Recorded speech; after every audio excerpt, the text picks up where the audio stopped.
இரட்சகருமாகிய இயேசு கிறிஸ்துவின் நாமத்தினால் மீண்டும் உங்கள் ஒவ்வொருவரையும் வாழ்த்துகிறேன். இந்த நாளிலும் வேதத்திலிருந்து ஆலோசனைக்காக தெரிந்து கொள்ளப்பட்ட வசனமானது நீதிமொழிகளின் புத்தகம் 27வது அதிகாரம் 8வது வசனம். தன் கூட்டை விட்டு அலைகிற குருவி எப்படி இருக்கிறதோ அப்படியே தன் ஸ்தானத்தை விட்டு அலைகிற மனுஷன் இருக்கிறான். ஆண்டவராகிய கர்த்தர் ஒரு மனுஷனுக்கென்று ஒரு ஸ்தானத்தை கொடுத்திருக்கிறார். அந்த ஸ்தானத்தை ஆண்டவர் ஒரு குருவியோடு ஒப்பிட்டு சொல்லுகிறதை இந்த இடத்துல நாம் பார்க்க முடிகிறது. ஆண்டவராகிய கர்த்தர் இந்த வார்த்தையிலே, இந்த வசனத்தில் எப்படியாய் சொல்லுகிறார்? தன் ஸ்தானத்தை விட்டு அலைகிற மனுஷனும் கூட்டை விட்டு அலைகிற குருவியும் ஒன்று என்று ஆண்டவர் சொல்லுகிறார். எப்படி ஒரு குருவி கூட்டை விட்டு வெளியிலே அலைந்து திரியும் பொழுது அது பாதுகாப்பு அற்ற சூழ்நிலையிலே காணப்படுகிறதோ, அப்படியே ஒரு மனுஷன் தன் ஸ்தானத்தை விட்டு அலையும் பொழுது அவனுக்கு ஆண்டவருடைய பாதுகாப்பு இல்லை, ஆண்டவருடைய தெய்வீக நடத்துதல் இல்லை. ஆதலால் நமக்கு கொடுக்கப்பட்ட ஒவ்வொரு தேவ பிள்ளைகளுக்கும் ஆண்டவர் ஒரு ஸ்தானத்தை கொடுத்திருக்கிறார். அந்த ஸ்தானத்தை நாம் ஒரு நாளும் இழந்து போகக்கூடாது. அந்த ஸ்தானத்தை நாம் ஒவ்வொரு நாளும் பாதுகாத்து கொள்ள வேண்டும்.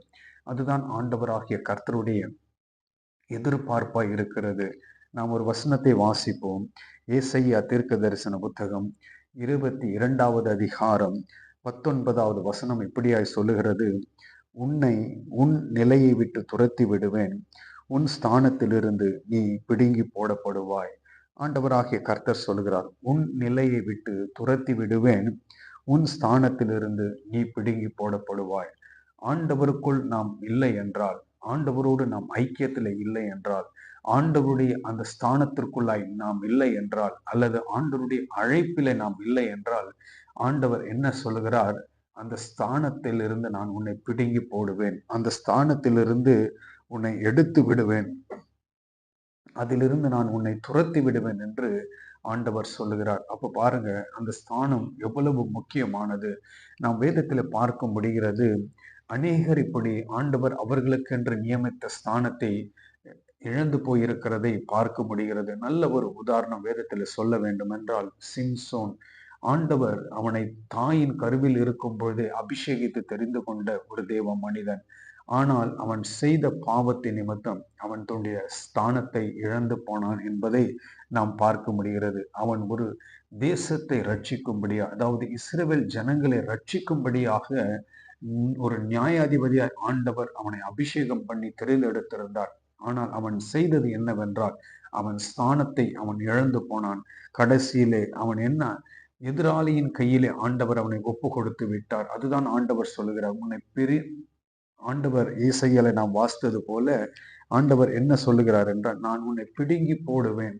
நாம் ஆண்டவருடைய சித்தத்திற்குள்ளாய் இல்லை என்றால், ஆண்டவருடைய அந்த வழி நடத்துதலுக்குள்ளாய் நாம் இல்லை என்றால், ஆண்டவர் நமக்கென்று நியமித்த அந்த ஸ்தானத்திற்குள்ளாய் நாம் அடங்கியிருக்கவில்லை என்றால், ஆண்டவர் நம்மை அதிலிருந்து பிடுங்கி எரிந்து விடுகிறதை பார்க்க முடிகிறது. சிம்சோன் மாத்திரமல்ல, வேதத்திலிருந்து அநேக உதாரணங்களை நான் உங்களுக்கு சுட்டி காட்ட முடியும். இன்னொரு தெய்வ மனிதன் நாம் வாசிப்போம்.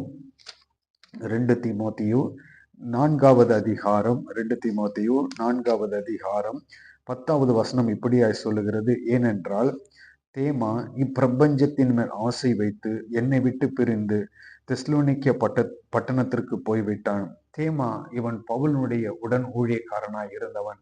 இவன் என்ன செய்தான் என்றால், இப்பிரபஞ்சத்தின் மேல் ஆசை வைத்து, உலக காரியத்தின் மீது ஆசை வைத்து, அவன் தமக்கென்று நியமிக்கப்பட்ட, அவன் தனக்கென்று முன்குறிக்கப்பட்ட அந்த ஸ்தானத்தை விட்டு அவனே வெளியே போய்விட்டான். ஏனென்றால் உலக ஆசை அவனை என்ன செய்ததென்றால், தேவன் அவனுக்கு வைத்த ஸ்தானத்தை இழந்து போக செய்தது. என கேட்கிற தேவ சனமே, நாம் மிகவும் எச்சரிப்போடு வாழ வேண்டும். நாம் வாழ்கிற இந்த வாழ்க்கையில ஆண்டவர் நமக்கென்று நியமித்திருக்கிற அந்த ஸ்தானத்தை மிகவும் கவனத்தோடு காத்து கொள்ள வேண்டும். இந்த தேமா ஒரு நல்ல உதாரணம். அவன் என்ன செய்தான்? இப்பிரபஞ்சத்தின் மீது ஆசை வைத்தான், உலகத்தின் மீது ஆசை வைத்தான். உலக ஆசை என்ன செய்து விடுகிறது? தேவன் நமக்கென்று நியமித்த, தேவன் நமக்கென்று முன்குறித்த அந்த ஸ்தானத்தை அது இழந்து போக செய்கிறது. சிம்சோனும் அப்படிதான் செய்தான். உலக ஆசை, உலக இச்சை அவனை என்ன செய்தது? அவனுக்கென்று நியமிக்கப்பட்ட அந்த ஸ்தானத்தை இழந்து போக செய்தது. நாம் எப்படி வாழ்கிறோம்? நமக்கென்று ஆண்டவர் நியமித்திருக்கிற அந்த ஸ்தானத்தை நாம் காத்து கொண்டிருக்கிறோமா? மிகவும் கவனத்தோடு மிகவும் எச்சரிப்போடு நாம் வாழ வேண்டும். இந்த ஸ்தானத்தை கொடுத்த ஆண்டவர் நம்மை உற்று கண்ணோக்கி பார்த்து கொண்டிருக்கிறார். நாம் காத்து கொள்கிறோமா? அதன்படி வாழ்கிறோமா என்று.